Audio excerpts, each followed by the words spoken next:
Good morning, Sarita Patel live here on location just off Sutherland Avenue, where there was a flood early this morning from Mill Creek, which got a building on 534 Sutherland Avenue flooded to a certain point where two families actually had to evacuate. Right now there is restoration happening, sandbagging along the lines here, and one resident of that building has said he's been here before. 2017 saw a lot of water, not as much is happening today, but he recalls waking up this morning at 3 a.m. and dealing with the issue. Right now I'm going to bring in Scott Thompson. Scott, you woke up this morning, well, kind of woken up this morning, I should say.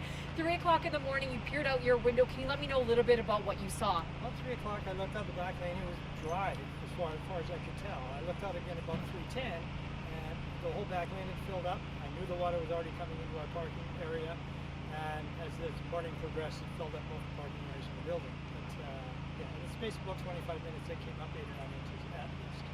And you've been through this before. 2017 is not a surprise for you. You knew when that water was rushing, you had to act immediately. Well, we knew there was going to be flooding, and we knew we had units, occupied units in the lower floor, so we had to do something with them. One unfortunate chap had only been in his unit for 4 days. Good thing, because most of his stuff was still packed. Bad thing, because there's no way he could evacuate himself. And the unit next door, of course, had a young family in there with an 11-month-old baby, so we had to do something with them. So a bunch of the residents and I kind of got together and did what we could to bail them out. So you were telling me off camera a little earlier today that you were thankful your neighbor, who's a little younger, came in and helped you, but from 3 to 4 o'clock it was just you guys. And then from there, other members came and helped. Can you let me know a little bit about how many people banded together to help these two families move out?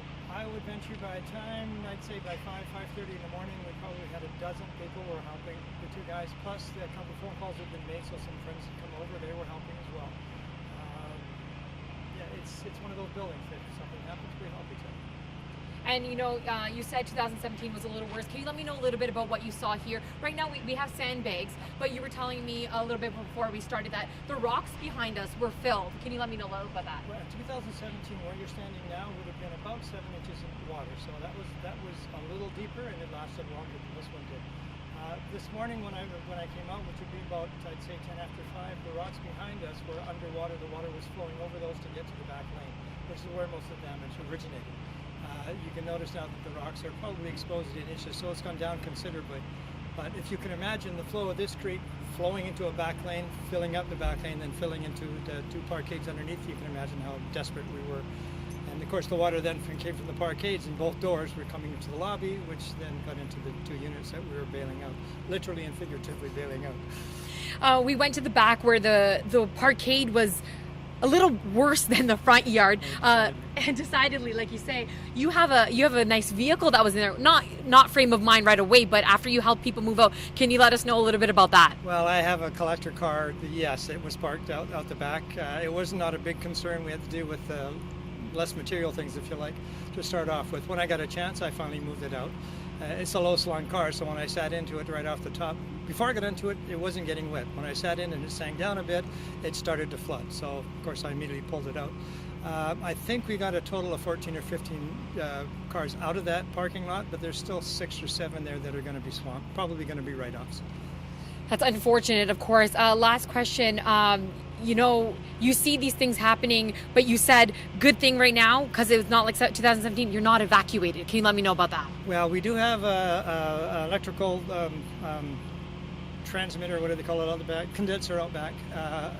If that had gone underwater, and it was very close to doing that, it would have shorted everything out, which meant the building would have to be evacuated for safety reasons.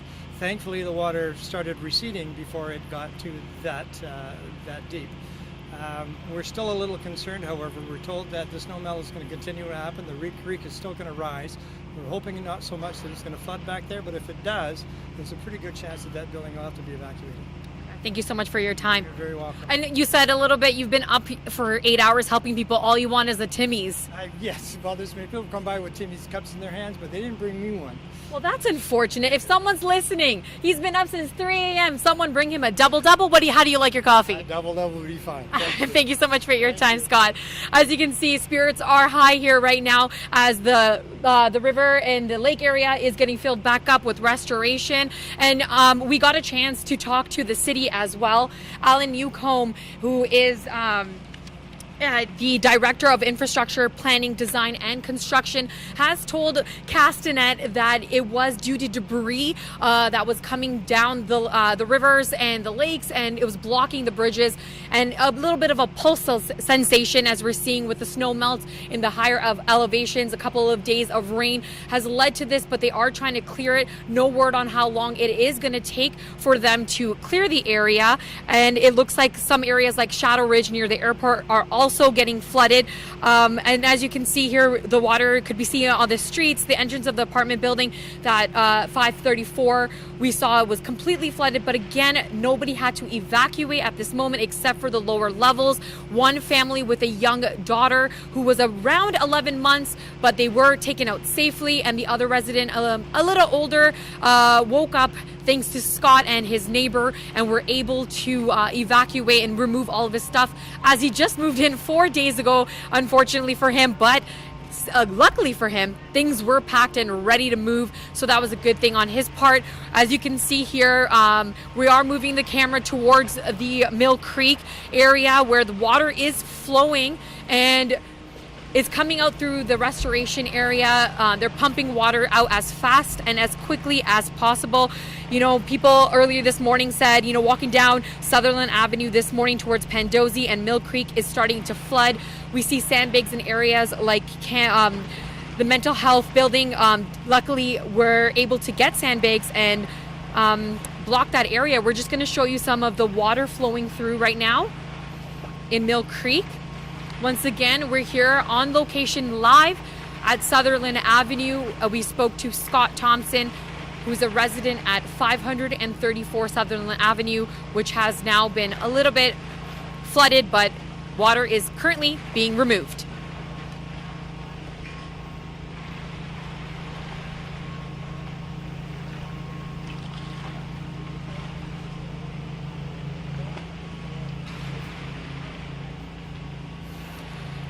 Scott tells me off camera that the bridge you see here was not installed in 2017, and with the flooding, it actually was knee deep and you could not cross the bridge. So this bridge is a new addition for people to continue to walk across on Sutherland Avenue as water continues to rise in different portions of the city.